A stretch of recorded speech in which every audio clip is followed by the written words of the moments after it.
Good morning, everyone. I am Shweta Sarangi, and today I will teach you about the food chain. Okay, so in the previous class, we have studied about the energy flow models. So, how energy flows, the laws of there are two laws of thermodynamics we have studied. So, first law state that energy cannot be created or destroyed. It can only be transferred from one place to another. And the second law of thermodynamics state that it involves the degradation or dissipation of energy. And we have seen dissipation of energy occurs at every trophic level. There is loss of 90%. There is loss of 90% energy, and only 10% is transferred from one trophic level to another. So we also have studied about the energy flow models, which are given by Odoms and Lindmans. Odom gave his energy model at a land, and Lindmans gave us the energy flow model of freshwater ecosystem. So next we are going to study about the food chain. Okay, so the sequence of eating and being eaten with the resultant transfer of energy is known as food chain. Example, the producers consume inorganic materials and convert it into organic materials. A sheep may eat some grass, and in turn it may be eaten by a person. The algae of a lake will be eaten by many zooplankton such as crustaceans and insect larvae. They are eaten by small fish, and in turn they are eaten by bars, which may be caught by a bear. From all these examples, it is clear that plants from the link between biotic and abiotic components of the ecosystem. They draw water and minerals from the soil and combine them with sunlight and carbon dioxide from the air to make carbohydrates, fats, proteins, vitamins, and usable minerals through photosynthesis. Okay. Some herbivorous organisms such as caterpillars, field mice, etc., consume this vegetable material and convert into animal material, which serve as food to meat eating animals. They are eaten by large carnivores. Okay, this carnivores. This sequence of eaten and being eaten with the resultant transfer of energy is known as our food chain.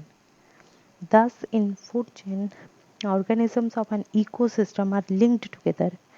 Each step is known as trophic level, and the study of the energy flow through these steps is called trophic ecology. Food chains are not isolated from each other. Okay. Primary producers trap radiant energy of sun and transfer that to chemical or potential energy of organic compounds such as carbohydrates, proteins, and fats.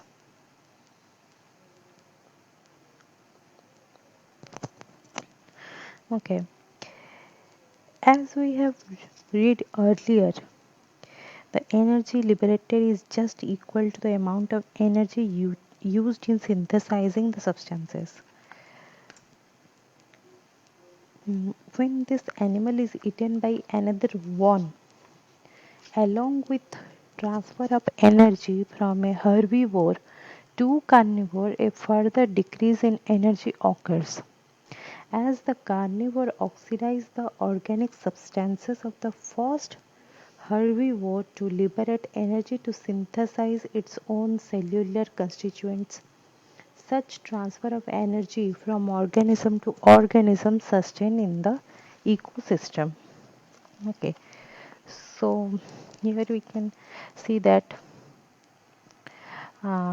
sun, who gives us energy always, gives us energy. The producer or the plants collect energy from the sun and water.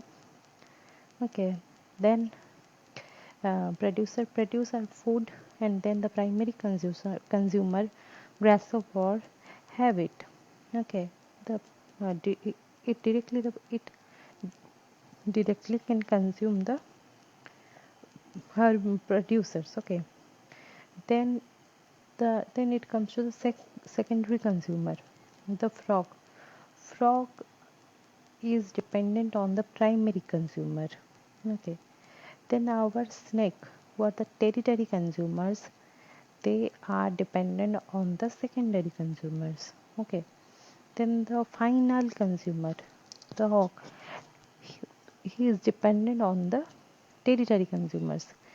And after its death, again the decomposers of fungi, algae are here to make it an organic substances, and from which and after that they give some, after that they give some nutrition to the soil mass, and the producer collect the soil mass from collect the nutrition from the soil mass and energy from the sun, and make his food by photosynthesis process. So this is a total cycle.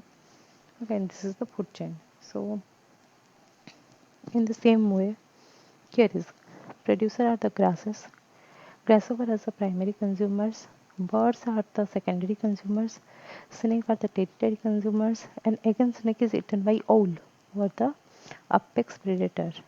And again it is again the decomposers are here to decompose it and give some nutrition to the producer. Okay, this is also a cycle. Understood everyone about the food chain? Next is grass. Grass is eaten by rabbit, rabbit is eaten by fox, fox is eaten by wolf, wolf is eaten by lion. In the same way, in freshwater also, phytoplanktons who are eaten by water fleas, again these are eaten by small pieces, and then again it eaten by large pieces. So these are the phytoplanktons. These are eaten by the crustacea or the prawns and all. Okay, then again it is eaten by fish, smaller fish. Then it again comes to the dolphins. Uh, these fish are eaten by dolphins, and again the dolphins are eaten by the killer whales. Okay, so this is the food chain. Again a food chain is legions, then reindeer, then man. Okay, so this is our total food chain. So types of food chain of nature.